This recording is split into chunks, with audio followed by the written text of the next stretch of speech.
Hi guys, this is the advisor and welcome back to my channel. Now, previously, 4 days ago, I had brought the first part of a two-part series titled Jamaican Politicians and Their Bloodthirsty Gunmen. Well, this is part 2. But before I continue with the saga, I need to say this. My favorite fan, my most favorite fan, she wrote a comment in the comment section on that video, and she said something to the effect that my video seems somewhat one-sided because I seem to be calling out the gunmen on one side and not so much on the other side. And in fact, afterwards, another two persons made that same observation. But I'll say this. It's not because I'm being biased or anything. The thing is that I'm trying to bring about nearly 50 years of this story in a chronological order. And when you're trying to do that, certain amount of incidents are going to happen in a fixed time. And if you're coming down the line, those certain activities that happen at that time is what you have to call out so as not to jump the gun. So perhaps one would need to wait for part 2 and see how it pans out. You know, so to have a broader idea if there is some bias somewhere or something. But history is what I'm going by, and everything I'm saying here is what I know, lived through some of it, and some of it are what I researched. Oh, but another thing to note, importantly, all I'm doing is going by history. And history will absolve the things that I say. However, if there are any corrections to be made, please make it in the comment section. I would love to hear. Thank you very much. Okay, now for the story. Guys, stick with me here. Back in right there in the 80s, the main functionary as an enforcer in Western Kingston was Western St. Andrew. That is the Waterhouse area, Waterhouse Seaview Gardens, Downey Park. The enforcer at that time, I know, was a guy named Fatty Priest. I'm trying to do some research on Fatty Priest, but believe me, I can't find any information. But who was in Western St. Andrew in the 70s would have heard of Fatty Priest and know how he protected David Coore when he was MP for Western St. Andrew, and also he protected Dudley Thompson, who took over as MP down there for David Coore. But yes, that was Fatty Priest, enforcer for the PNP. I think he went to prison, and I think why he went to prison was that Dudley Thompson, who should have come and defended him, sold him out for some reason. But there you go. I don't remember if he came out from prison or what became of him. And of course, one of the enforcers, while I'd told you about all those enforcers in Southern St. Andrew at the time, and one of the main enforcers too that I'd left out of the first video was George Pang. But the thing with George Pang is that he graduated early and was a very smart man. He did what Skengdan did. He kept himself above the fray. He directed the violence or whatever and the movements on the ground from afar. And he directed it, but he didn't get himself caught up in it to the point where anybody could have actually targeted him or the police could have anything to do with him. So he was one of those guys who was like Teflon. Nothing could stick on George Pang. To this blessed day, I think he's alive and he is still in his community and is still well respected by everybody. Yeah, more power to you, George Pang. There was also another guy there at the time, Tony Welch. And Tony Welch, he was one who was with George Pang and Anthony Tingle. And they were the one who were running the place. And when George Pang kept a low profile, Anthony Tingle, and Tony Welch were the ones who hot up the place over the years until Tony Welch got foreign, spent a few years, then get a few decades in jail and came back, and then we don't hear nothing about him. But those were the guys in those days back in the 80s. Now, we move over more into the 90s. That came over some of them into the 90s also. Because even when Tony Welch came out here in the year 2000, he was charged for, dirting a man to death, jump off a truck, off a politics truck, and somewhere up in Stony Hill, a man came out of his yard and must have jeered them or something, coming from a politics meeting, and he jumped off the truck and knifed the man, and the man just expired on the spot. So Tony Welch was bad to the bone. Him nevertheless, him bad to the bone. There was also another bad man, this time up in Grants Pen area. I don't remember which constituency that is, but that's the constituency of Delroy Chuck. And the man who run the place under the JLP for Delroy Chuck was a man named Andrew Pang.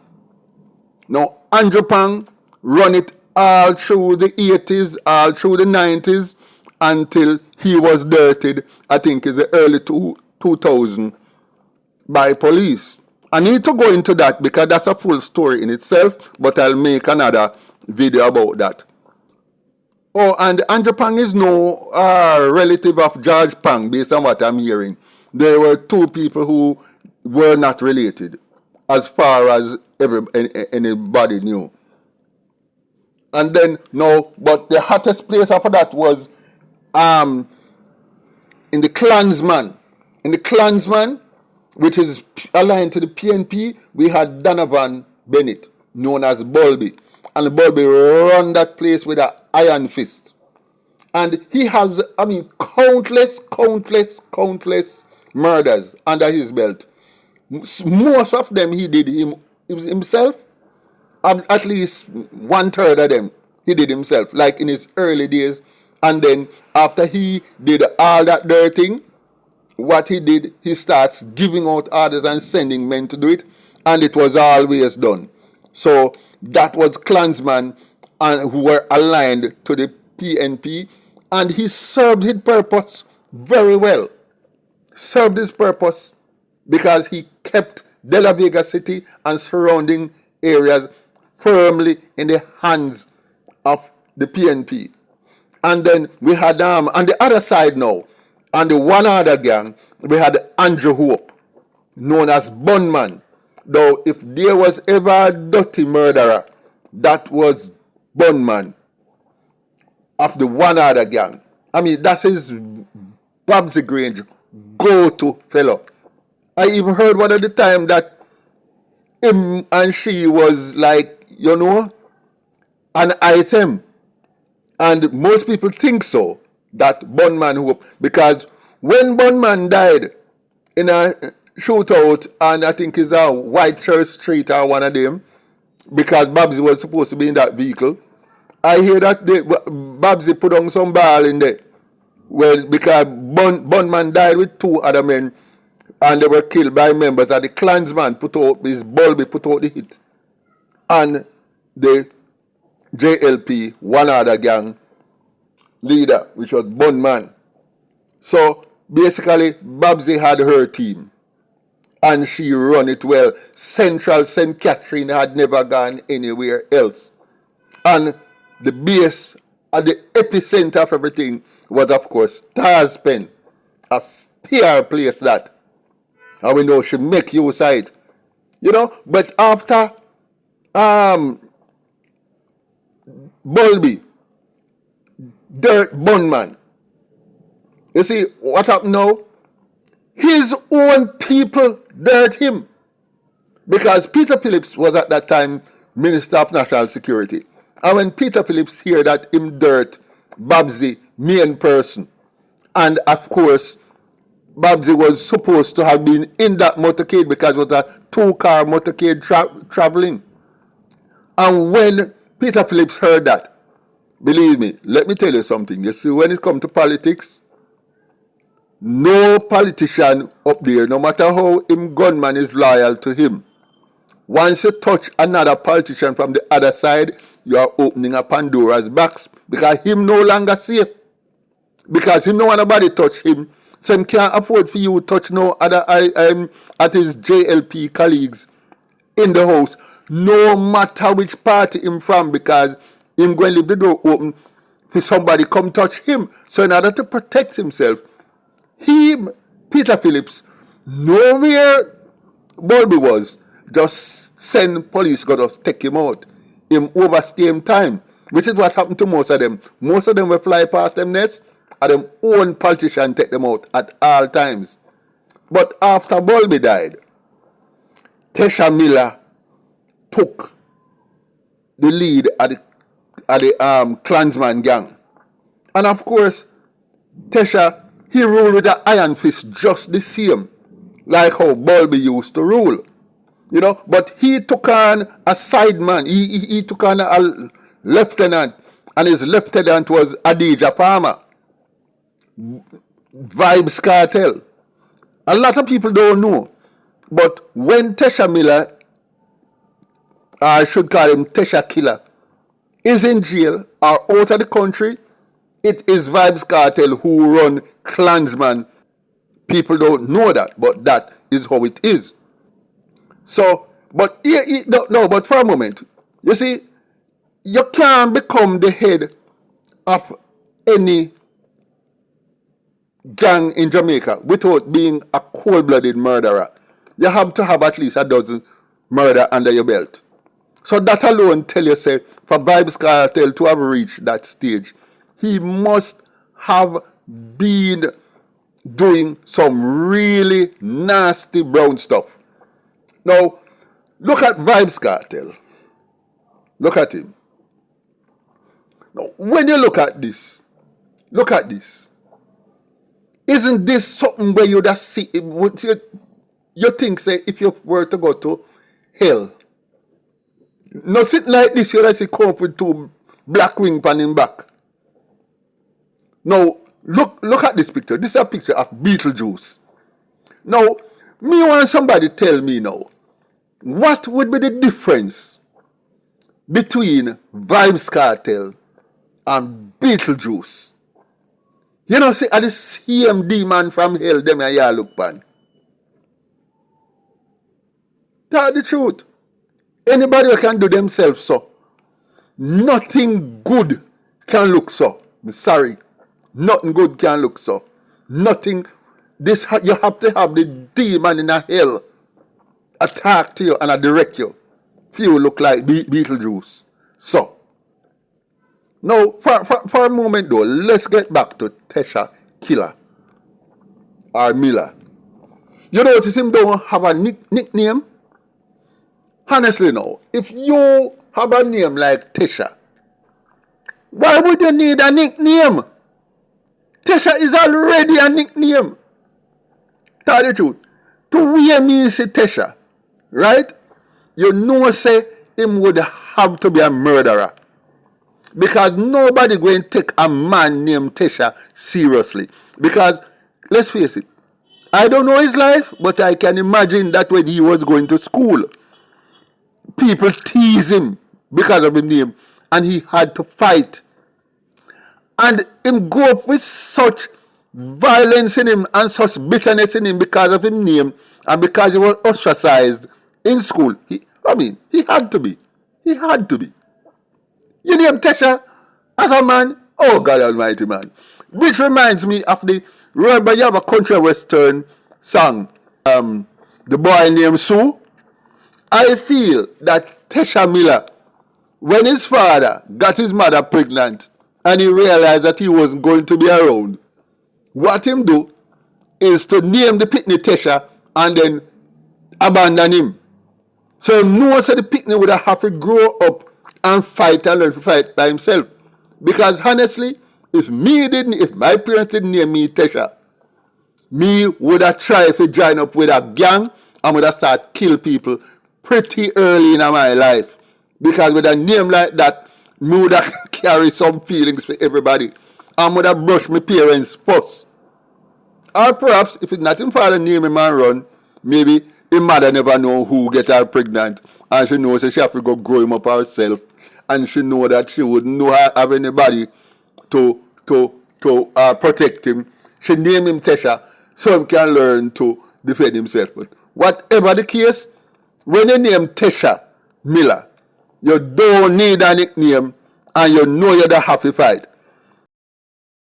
Now we come to Dodos.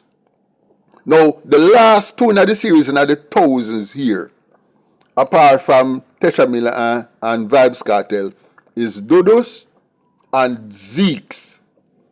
Now, Dodos, as we all know, Dodos. Let's call him by his proper nickname, Dodos. Now, Dodos, not Dodos, Dodos. Now, Dodos took over from his dad, Jim Brown, from Lester Lyde Cook, and he ran Tivoli Gardens with a Western Kingston with an iron fist. And he ran it well. He ran it well. Nothing couldn't go on certain place in a film area. And remember, when he was running Western Kingston, he was running it during PNP time. And the biggest contracts in Western Kingston did not go to anybody in Western Kingston or in other car parts of Jamaica except to Dodos. The PNP used him as much as they can to do as much as they wanted, even though he was a staunch Labourite. And Donald Phipps, Zeeks, he run one little lane inside downtown Kingston named Matthews Lane, although everybody call it Matches Lane. And he ran Matches Lane as its own domain, and Dodos NP did not touch Zeeks. Him and Zeeks was bridging. They cooperated so well, and they ran downtown. As a matter of fact, downtown ran better. Downtown Kingston, the entire downtown Kingston and part of central Kingston ran better under the leadership of Dodos and Zeeks as the men who regulated the area and brought law and order. And law and order was brought down there. So we can say that in some ways it worked. Well, I don't know who will ever come after these two men, but so far those are the main gunmen that the JLP and PNP had in their corner and have used and are still using to their own political advantage. Guys, thank you for watching. Like, share, leave a comment below, and I look forward to seeing you in my next video.